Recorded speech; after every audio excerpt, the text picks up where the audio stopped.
उनके लिए राष्ट्र की कीमत पर राजनीति उनके लिए अभिष्ट हो गई। आपने देखा होगा इन सब के मुंह बंद है बांग्लादेश की घटना पर, कोई बोलना नहीं चाहता, क्योंकि उन्हें भय है अगर वो बोलेंगे तो उनके वोट बैंक की सकते हैं। उनके पैरों के नीचे की जमीन जिस पर वे लोग खड़े हैं, वे अंगारे उनको ही जलाते हुए दिखाई दे रहे और इसलिए वे मौन हैं, बोल नहीं सकते। जो लोग दुनिया के अंदर अन्य मुद्दों पर बोलते हैं, मुखर होकर के बोलते हैं, उनको फिलिस्तीन दिखाई देता है लेकिन बांग्लादेश नहीं दिखाई देता। बहनों और भाइयों, आज हम सब जब यहां पर आए हैं, मैं आप सबको इस बात के लिए आश्वस्त करने के लिए आया हूं कि ये जो डबल इंजन की सरकार है, ये आपकी आस्था का सम्मान करते हुए आपको विकास के पथ पर आगे बढ़ाना चाहती है। प्रधानमंत्री मोदी जी ने जो हम सबके सामने एक लक्ष्य तय किया है, 2047 तक भारत को विकसित भारत के रूप में स्थापित करना। लेकिन केवल विकसित भारत नहीं होगा, उसमें विरासत भी होगा और विकास भी होगा, दोनों का समन्वय होगा। गुलामी के अंशों को हमें सर्वथा समाप्त करना है और गुलामी के अंशों को समाप्त करते हुए हमें एक ऐसे नए भारत का, जो अपने विरासत पर भी गौरव की अनुभूति करता हो, विकास को उसके साथ जोड़ करके नए कलेवर के रूप में स्थापित करता हो।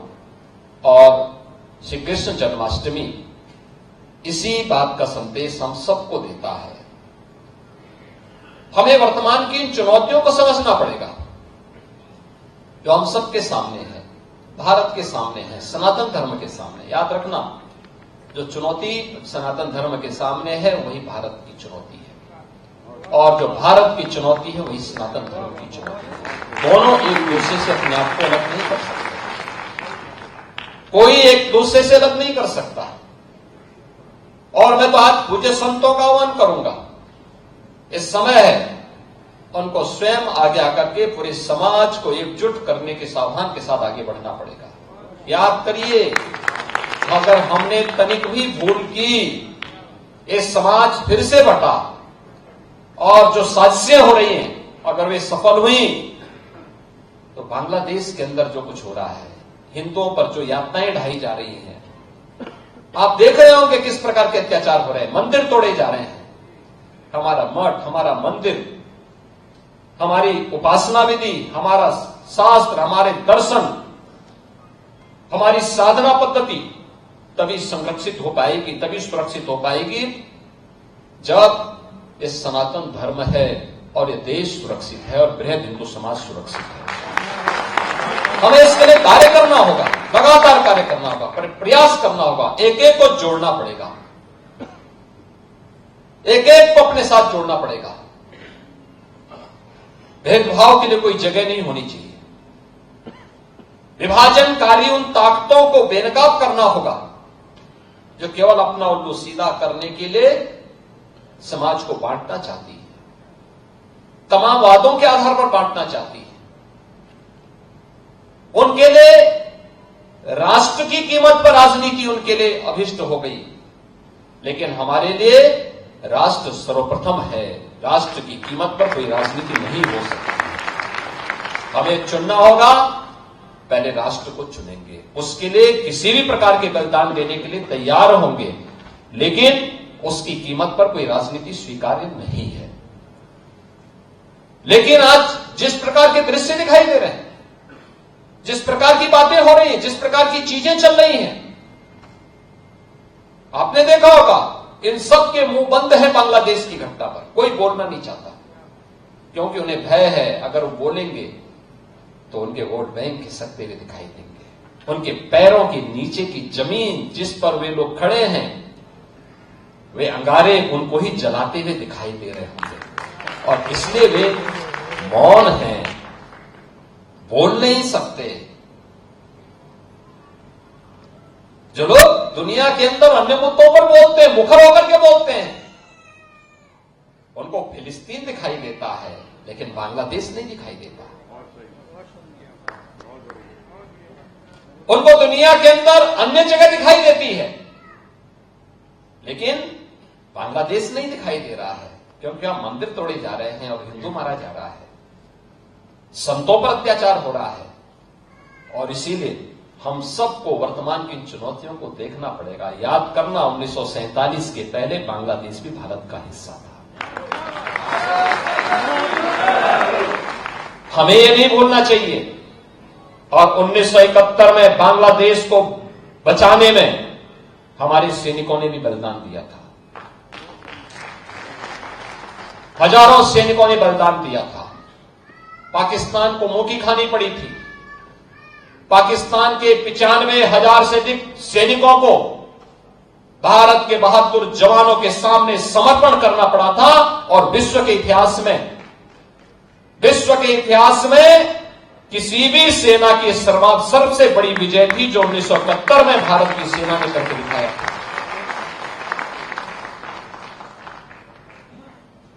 इसलिए हम सबको वर्तमान में अपने आप को उसके लिए तैयार करना होगा, देखना होगा। यह देश रहना चाहिए, सनातन धर्म हर हाल में रहना चाहिए, हमारी विरासत का हर हाल में संरक्षण होना चाहिए।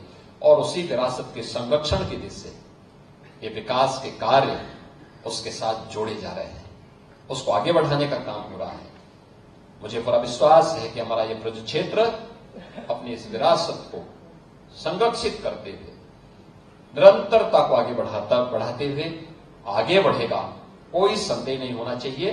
और मैं आपको इस बात के लिए आश्वस्त करता हूं कि केंद्र और राज्य शासन दोनों मिलकर के इस अभीष्ट लक्ष्य की प्राप्ति करने के लिए जो कुछ भी सर्वोत्तम होगा वो हम करेंगे, हम लोग करेंगे, कहीं पीछे नहीं हटेंगे, किसी भी स्थिति में पीछे नहीं हटेंगे, कभी पीछे नहीं हटेंगे।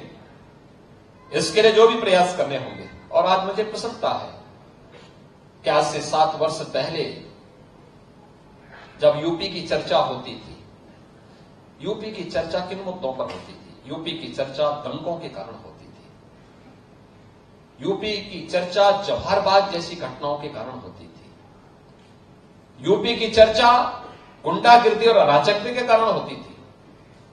आज उत्तर प्रदेश की चर्चा जब होती है तो वह यहां के रंगोत्सव से होती है, जन्मोत्सव से होती है, जन्माष्टमी के आयोजन से होती है। अयोध्या धाम में 500 वर्षों की 505 सदी की इंतजार को समाप्त करते हुए अयोध्या में रामलला के पुनः विराजमान होने को लेकर के होती है, काशी की कायाकल्प को लेकर के होती है, वैष्णो कुंभ को लेकर के होती है, प्रयागराज कुंभ को लेकर के होती है।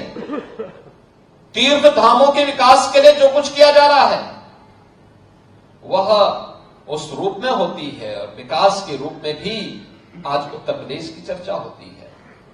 आज लोगों को लगता है कि हां, अब उत्तर प्रदेश प्रश्न प्रदेश नहीं है, आज उत्तर प्रदेश अनलिमिटेड पोटेंशियल का प्रदेश बन चुका है। उत्तर प्रदेश वह सब कुछ करने की सामर्थ्य रखता है जो देश चाहता है। और भारत को $5 ट्रिलियन की इकोनॉमी बनाने में, जिस उत्तर प्रदेश को पहले विकास का बैरियर माना जाता था, आज उत्तर प्रदेश अपनी विरासत और विकास का बेहतरीन समन्वय के माध्यम से भारत के विकास का ग्रोथ इंजन बन करके तेजी के साथ उसमें योगदान देने के लिए अपने आप को तैयार कर रहा है। और ये विकास की योजनाओं का जो आज लोकार्पण और शिलान्यास हो रहा है वह इसी के साथ जुड़ा हुआ है। और मैं देखता हूं हमारा हर जनप्रतिनिधि उन चीजों को लेकर के, गोवर्धन के विधायक उसके लिए, मथुरा वृंदावन के विधायक विकास के लिए, यहां की भावनाओं का सम्मान हो, यहां की आस्था का संरक्षण करते हुए हमें विकास कराना है। बलदेव के विधायक उसके लिए, छाता से चौधरी लक्ष्मी नारायण के, वहां के विकास के साथ साथ यहां की विरासत के संरक्षण के साथ साथ अन्नदाता किसानों का सम्मान हो, उनका आय को बढ़ाने की दिशा में। मार्ट के विधायक के स्तर पर भी विकास की योजनाओं को आगे बढ़ाने का कार्य, हमारे अन्य जनप्रतिनिधि, नगर निगम हो, जिला पंचायत हो, सबके स्तर पर इस प्रयास को आगे बढ़ाना। और संयोग से एक अच्छा दुर्लभ संयोग है, विकास के इस अभियान को आज कला जगत की, भारत की सुविख्यात अभिनेत्री के रूप में जिन्होंने पूरे देश के अंदर अपने अभिनय के माध्यम से पूरे देश और दुनिया के अंदर कला जगत में एक नाम कमाया है, आज वह यहां के सांसद के रूप में, एक सामान्य नागरिक के रूप में यहां के विकास के लिए निरंतर प्रयास कर रही हैं। मैं हेमा जी को तीसरी बार विजयी होने पर उनका अभिनंदन करता हूं, उन्हें बधाई देता हूं। और आज यशोदा मैया और श्री कृष्ण जन्माष्टमी से संबंधित उनकी इस नृत्य नाटिका के मंचन के लिए भी मैं हृदय से उन्हें बधाई देता हूं कि आज उनके द्वारा पांचजन्य प्रेक्षागृह में वे जिस प्रकार का कार्यक्रम जिस प्रकार का प्रेक्षागृह चाहती थी, हम लोगों ने उस समय कहा था ब्रज तीर्थ विकास परिषद से भी, संस्कृति विभाग से वे देखो कला के बारे में वो ज्यादा बेहतरीन तरीके से बता सकती है, आप एक बार उनसे जरूर राय लेना। और वह अपने में देख रहा हूं कलाकार के लिए समय निकालना बहुत कठिन होता है, उनकी अपनी व्यस्तता होती है, उनके अपने प्रोग्राम होते हैं, पहले से शेड्यूल तय होता है। तब भी मैं देखता हूं किसी भी अन्य कलाकार की तुलना में हेमा जी मथुरा वृंदावन के लिए ज्यादा समय देती है, हर कार्यक्रम में सहभागी बनती है, पर्व और त्योहारों में यहां के बीच में आकर के पूज्य संतों का आशीर्वाद लेती है, यहां के लोगों के बीच में कार्यक्रम में भागीदार बनती है और फिर विकास की योजनाओं को लेकर के वे लखनऊ भी आती हैं, दिल्ली भी पहुंचती हैं, साथ साथ बार बार फोन करके पूछती भी हैं कि हमारे यहां के इन विकास के कार्यों का क्या हो रहा है।